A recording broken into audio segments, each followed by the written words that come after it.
Agenda on Dubai Eye 103.8. Now, when it is the weekend, do you let yourself have a little smoke? If you're somebody who's cut down or you're trying to quit, are you a social smoker? I'm curious to hear about your smoking habits if you've switched to vapes. The reason for that is because as of this week, adults in the UAE now have legal access, that is, to tobacco-free nicotine pouches.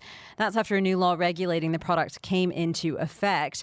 A UAE cabinet resolution has outlined standards for the product that is often used by those trying to quit cigarettes, though that's not the only use for them. The new standards include specified limits on nicotine content, ingredients, and assure that products can only be sold to those 18 and above, for example. But there are other regulations alongside those.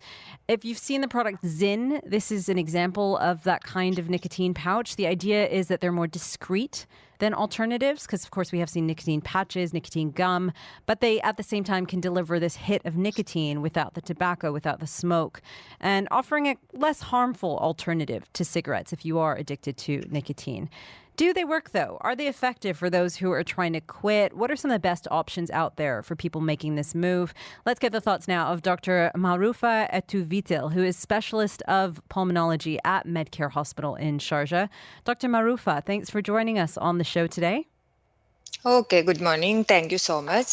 So I am so happy to be here to discuss about the nicotine pouches, because this is the perfect day, because as we mark today is the World Lung Cancer Day.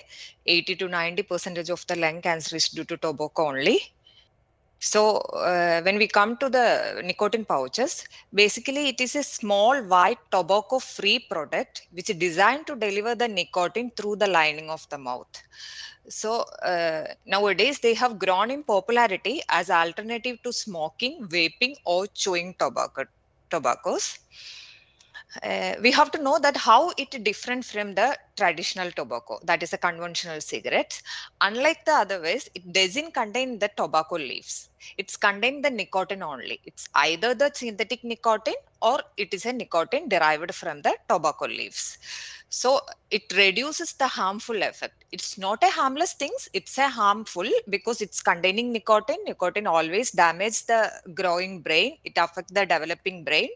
But the thing is that it doesn't contain any combustion related conventional cigarette product. So it is less harmful alternative to the conventional cigarette. And Dr. Mahroofa, from your opinion, with clients and patients that you've seen, can these pouches help people with quitting smoking? What's an effective method for those who are looking to quit?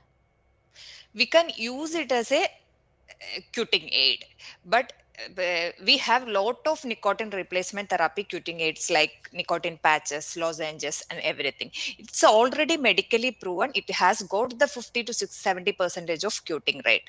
But the nicotine pouches is the newer aid. So studies are still ongoing, but its effect is comparable to other nicotine replacement therapy like patches and everything. So we can use it for the conventional cigarette because it containing nicotine will release the dopamine that will reduce the cravings, that will reduce the withdrawal symptoms.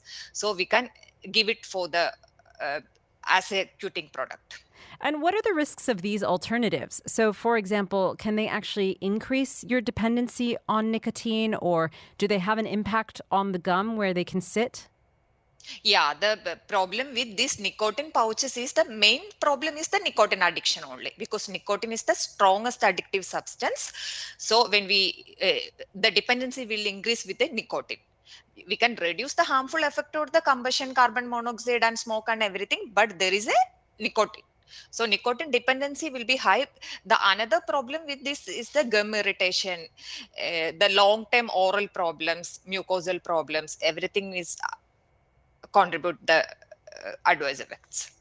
Now, I've actually seen a lot of conversations online recently on social media, people who are biohackers talking about the benefits of nicotine. There seem to be some research and some new studies also out to suggest that it could have some possible benefits. Are there any upsides to nicotine? We have the some physiological action of nicotine like vasoconstriction and everything, but more than the benefits, nicotine is a strong addictive substance and it will damage the growing brain, especially under 18 years. Now, culturally, we seem to have seen a shift here. vaping in particular seems to be everywhere. I have friends who have told me they actually find vapes more addictive than cigarettes. So what do you make of the rise in vaping from a health perspective? Is it actually worse than cigarettes? Is it the same? It's not worse than conventional cigarette. Uh, uh, Actually, regarding the vaping also, the long-term studies are going on. Regarding the vaping, it's less harmful than conventional cigarette, but the thing is that vape containing lot of flavoring agent, lot of propyl glycol and everything to produce that vaping, to help to that vaping. So it will affect our lung badly. There is a new diseases like vaping related diseases only, that vaping associated lung injury. That is the only the entity which is related to vaping only. So that is the problem with the vaping. But the vape is also contain the nicotine in various strength, 2 mg to 7 mg, 8 mg.